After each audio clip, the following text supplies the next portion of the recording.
Nung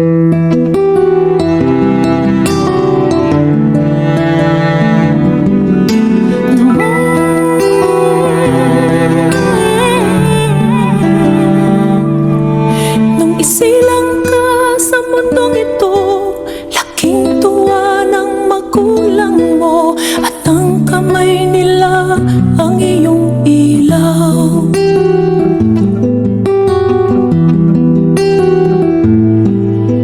At ang nanay at tatay mo'y di malaman ang gagawin, minamasdan pati pagtulog mo.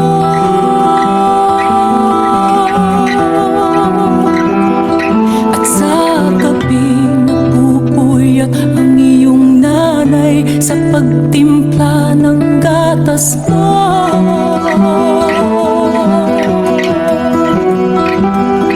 At sa umaga na may kalong ka ng iyong amang tuwang-tuwa sa'yo.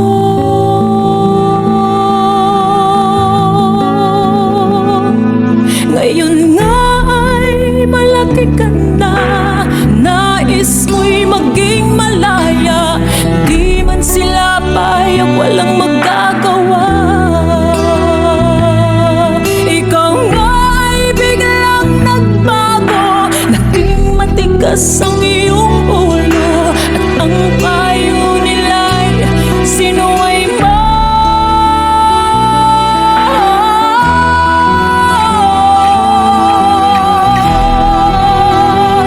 Di mo man lang inisip na ang kanilang ginagawa'y para sa'yo.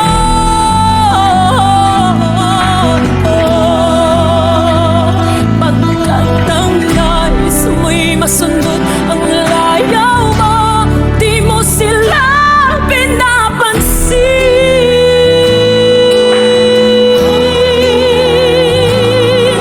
Nagdaan pa ang mga araw, at ang landas mo'y nalitaw, ikaw ay nalulong sa masamang bisyo.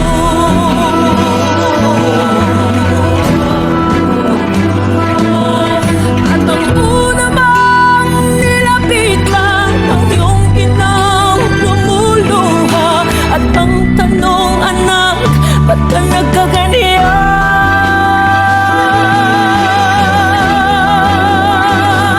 Ano talaga gusto mo, Carla, ha?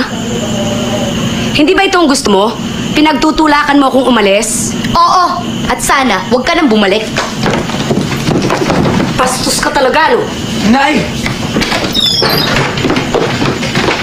Ano? Lalayas ka na naman? Ha? Sige, lumayas ka.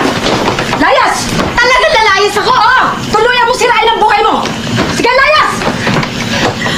Magpakabuhan ka sa bisyo mo! Magpakasawa ka sa mga tao! Gagawin ko talaga Sige, yun! lumayas ka! Magpabuntis ka! Nay! Magpabuntis ka! Nay! Magpabuntis ka! Nay! Tignan ko lang kung respetuhin ka ng anak mo.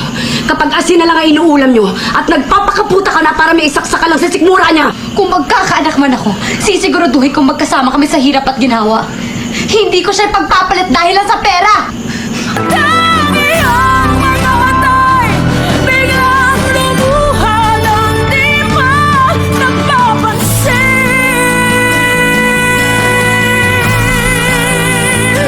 Nagsisisit sa isip mo'y nalaman mo ika'y nagkamali.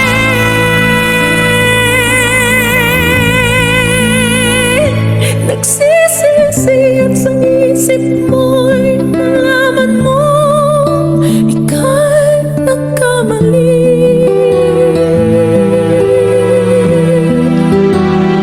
Nagsisisit sa isip mo'y nalaman mo ika'y nagkamali.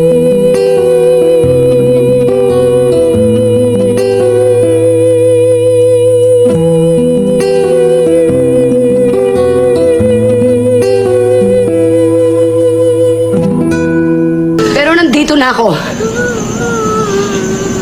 Andiyan kayo. Kahit nandito na ako sa manlupalop ng mundo, dito dala-dala ko. Ang obligasyon ko sa inyo na bigyan kayo ng magandang buhay dahil magulang niyo ako! Pero nandito na ako. Andiyan kayo. Pero nandito na ako. Andiyan kayo. Pero nandito na ako. Andiyan kayo. Pero nandito na ako. Andiyan kayo. Pero nandito na ako. Andiyan kayo. Pero nandito na ako. Andiyan kayo.